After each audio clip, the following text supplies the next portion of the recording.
حضرت امام بخاری کا بچپن اور ماں کی دعاؤں کا اثر۔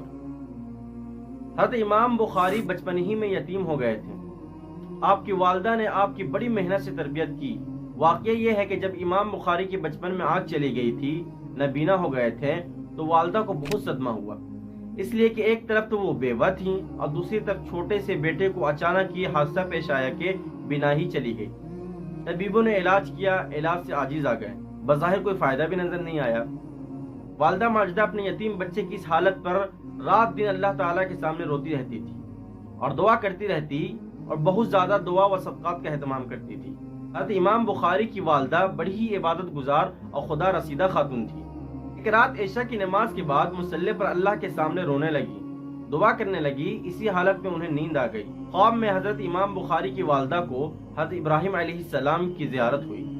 حضرت ابراہیم علیہ السلام تشریف لائے اور خوشخبری سنائی، اے عورت، امام بخاری کی ماں، تمہارے رونے اور تمہارے دعا کرنے سے اللہ تبارک و تعالیٰ نے تمہارے بچے کی آنکھوں کو درست کر دیا ہے۔ جب رات گزر گئی اور والدہ صبح بیدار ہوئی تو دیکھا کہ اللہ تعالیٰ نے ان کے بیٹے محمد بن اسماعیل بخاری کی آنکھ کو واقعتاً درست کر دیا تھا۔ پھر بعد میں تو اللہ تعالیٰ نے اس قدر آنکھ میں روشنی عطا فرمائی کہ امام بخاری نے اپنی مشہور کتاب تاریخ کبیر کو چاند کی روشنی میں تصنیف فرمایا تھا۔ واقعی سے یہ سبق ملا کہ ماں نیک ہو اور اپنی اولاد کے مستقبل کے لیے دعا کرے تو ماں کی دعا کی برکت سے اولاد کی دین و دنیا و آخرت سب سنور جاتے ہیں۔ اولاد کو تکلیف اور مصیبت ہو تو ماں کو چاہیے کہ خوب دعائیں کریں، اللہ تعالیٰ کی بارگاہ میں خوب روئیں۔ اللہ تعالیٰ ماں کی دعا کی برکت سے اولاد کی تکلیف کو دور فرما دیتے ہیں۔